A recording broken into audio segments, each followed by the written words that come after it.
Hello friends, ऋतुविन Priya's food लाईफवरती आपलं खूप खूप स्वागत आहे.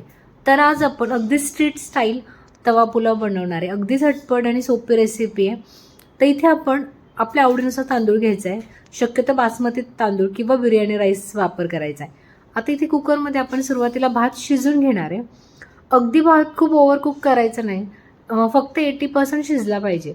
तर तिथे पाण्यामध्ये थोडंसं तेल टाकून घ्यायचं, जेणेकरून आपला भात एकमेकांना चिकटणार नाही आणि तो मोकळा शिजला जाईल. आता इथे चवीनुसार मीठ आणि हळद टाकून घ्यायचे पाण्यामध्ये, सगळं एकजीव करून घ्यायचे आणि मग ह्यामध्ये आपण तांदूळ धुवून ह्यामध्ये आपण ॲड करून घेणार आहे. आता आपण आपल्या कुकरच्या अंदाजानुसार शिट्ट्या घ्यायच्यात. साधारण एखादी शिट्टी घेतली तरी हा भात हवा त्या प्रमाणामध्ये शिजला जातो. याला खूप असं ओव्हरकुक करायचं नाही आहे किंवा त्याचे तुकडे पडतील इतपतही शिजवायचं नाही आहे. जर तुम्हाला हवं असेल तर तुम्ही टोपामध्ये हा शिजू शकता, जेणेकरून तो एकसारखा व्यवस्थित शिजला जाईल. आणि जर तुम्हाला कुकरचा अंदाज असेल तर तुम्ही नक्की कुकरमध्ये शिजवा. आता मी इथे एकच शिट्टी घेतली आणि गॅस बंद केलेला आहे.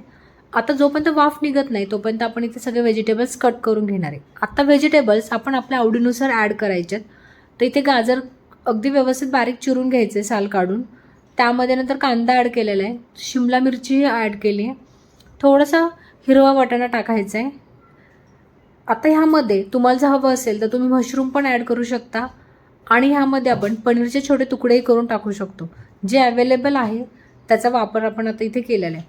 आता शक्यतो जर आपण मुलांसाठी हा पुलाव करणार असेल तर अगदी बारीक व्हेजिटेबल्स कट करायचे, जेणेकरून ते त्यांच्या पोटामध्ये जातील आणि निवडून टाकले जाणार नाहीत ते बाजूला. आता इथे टोमॅटो आणि गाजर कट करून घेते. आता ह्याचे पीसेस आपण आपल्या आवडीनुसार कट करायचे. सगळ्या व्हेजिटेबल्स व्यवस्थित आपल्याला सॉर्टेड करून घ्यायच्यात. आता ह्या भाज्या एकदा कट करून झाल्या की आपण त्या व्यवस्थित धुवून घ्यायच्यात स्वच्छ आणि मग त्यांचा वापर करायचा आहे.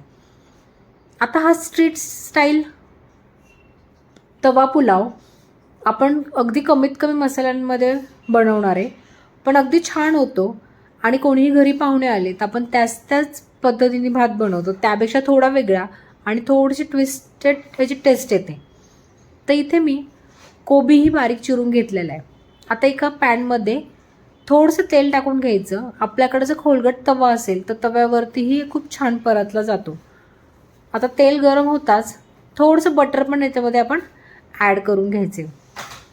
कधीही बटर वापरताना ते थोडंसं तेलामध्ये वापरायचं, जेणेकरून बटर आपलं जळलं जात नाही आणि आहे तसा फ्लेवर त्याचा राहतो. आता इथे जिरं ॲड केले. अगदी जिरं व्यवस्थित झालं की नंतर आपण सगळ्या व्हेजिटेबल्स त्यामध्ये टाकायच्यात. आता इथे जिंजर गार्लिक पेस्ट टाकली आहे, तीही व्यवस्थित परतून घ्यायची आहे. हवं असेल तर आपण हिरव्या मिरचीचा ठेचाही यामध्ये टाकू शकतो. आता सुरुवातीला मी कांदा व्यवस्थित परतून घेते. कांदा थोडासा सोनेरी रंगावरती आला की मग आपण बाकीचे व्हेजिटेबल्स यामध्ये ॲड करायचे. आता कांदा थोडासा शिजला आहे तर त्यामध्ये मी गाजर आणि शिमला मिरची टाकून घेते. तेही व्यवस्थित करून घ्यायचे आणि थोडासा कोबी टाकला ह्याच्यामध्ये. तुम्हाला जर फ्लावर आवडत असेल तर फ्लावरही ॲड केले तरी चालेल. आता इथे वाटाणाही आपण व्यवस्थित शिजून घ्यायचा आहे. आता ह्या भाज्या आपण वाफून किंवा शिजून घेतलेल्या नाही आहेत, त्यामुळे इथे शिजवायला आपल्याला किमान एक 5 ते 10 मिनटं व्यवस्थित वेळ द्यायचा आहे. अगदी सॉफ्ट होऊन द्यायच्यात. आता ह्यामध्ये चवीनुसार मीठ ॲड करायचं आहे. आता इथे पाणी टाकून भाज्या शिजवायच्या नाही आहेत, फक्त वाफेवरती आपल्याला ह्या शिजवायच्यात. आता इथे काश्मीरी लाल मिरची पावडर टाकली मी. थोडीशी हळद टाकायची आपल्याला ह्यामध्ये. थोडा घरचा मसाला ॲड केला मी ह्यामध्ये आणि ह्यामध्ये मी पावभाजी मसाला ॲड करणार आहे. त्या पावभाजी जो स्ट्रीट पुलाव असतो तर त्यामध्ये आवर्जून पावभाजी ॲड करतात. त्याची खूप छान टेस्ट अशी या पुलावमध्ये येते. तुम्ही नक्की ट्राय करा. आणि आता इथे आपण राईस ॲड करून घेणार आहे. तोही व्यवस्थित सॉर्ट करून घ्यायचा आहे, अगदी व्यवस्थित एकजीव करून घ्यायचं आहे. आता इथे राईसचं प्रमाण आपल्याला कितपत हवं आहे त्यानुसार कमी जास्त करायचं आहे. नंतर थोडीशी कोथिंबीर टाकून गार्निश करायचं आहे. तर हा तवा पुलाव तुम्ही नक्की ट्राय करा आणि हो, आमच्या चॅनलला सबस्क्राईब करायला अजिबात विसरू नका. चला तर मग भेटूया नेक्स्ट रेसिपीमध्ये. तोपर्यंत बाय.